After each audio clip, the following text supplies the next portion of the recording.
Halo guys, bertemu dengan gua Otaku Anime, dan di video panjang pertama gua ini gua mau ngasih beberapa rekomendasi judul anime baru yang akan rilis di bulan Oktober nanti, yang mungkin kalian akan suka dan nungguin perilisannya. Dan anime baru apa aja yang akan rilis di bulan Oktober nanti, langsung saja masuk ke videonya.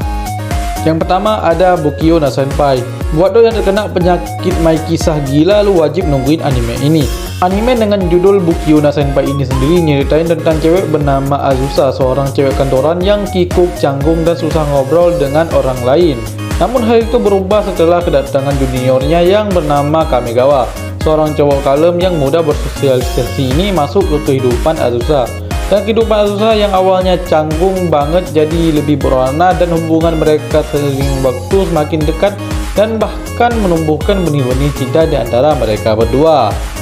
Yang kedua, Kaunidenai Kashiwada-san Kaunideru Otakun. Nah, buat lo yang suka sama anime waifu jidat lapangan bola, maka anime ini sangatlah cocok buat lo yang suka sama anime yang memiliki konsep cerita yang agak mirip-mirip. Anime yang sendiri menceritakan tentang bocil SMP bernama Ota, cowok periang yang penasaran sama cewek sekelasnya yang bernama Kashiwada-san yang selalu berwajah datar. Dan karena keinginan rasa penasarannya untuk membuat Kashiwada-san ini menunjukkan ekspresinya, Ota pun melakukan segala macam hal agar bisa membuat Kashiwada ini menunjukkan ekspresinya, tapi malah selalu gagal dan malah berbalik ke dirinya. Sumpah anjing, kenapa pas masa sekolah gue ini gue kagak pernah ngalamin hal kayak beginian anjing, sumpah ngiri cok gue cok.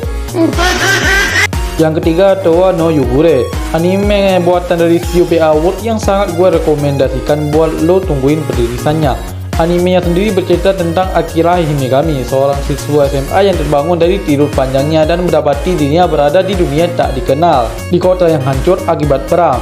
Dan saat Akira sedang berusaha untuk memahami situasinya, datanglah sosok yang familiar baginya, yaitu Yugure, gadis android yang sangat mirip dengan pacarnya, yang secara mendadak melamar Akira. Akira penuh kebingungan dan hanya bisa menyetujuinya dan berpergian bersama Yugure sembari berpegang teguh pada harapan kalau pacarnya itu masih hidup di suatu tempat.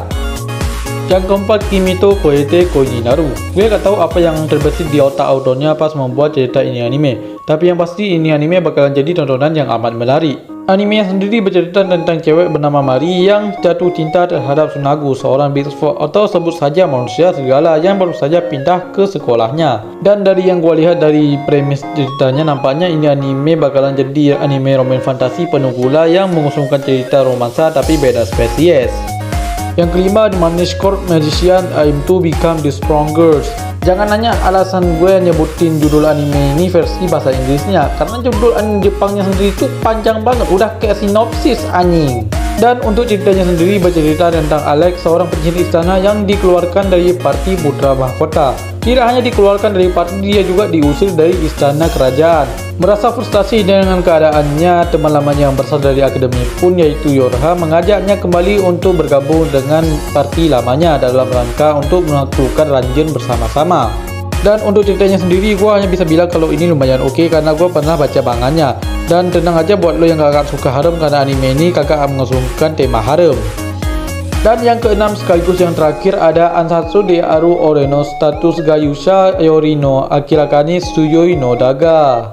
Buat lo yang suka sama anime yang MC-nya dikira cupu dan jatah suhu, maka anime ini akan sangat cocok buat kalian. Dan anime ini sendiri bercerita tentang Akira Oda yang terpanggil ke isekai bareng teman sekelasnya dan diberi tugas untuk mengalahkan Raja Iblis. Saat semua teman sekelasnya Akira mendapatkan status yang OP-OP, dan hanya Akira saja yang mendapatkan status assassin, status yang dianggap paling lemah di dunia isekai tersebut. Dan merasa ada yang janggal dengan pemanggilan mereka tersebut ke isekai, Akira pun dijebak dan terpaksa melarikan diri dari istana kerajaan dan berusaha mencari tahu alasan mengapa mereka dipanggil ke dunia isekai tersebut.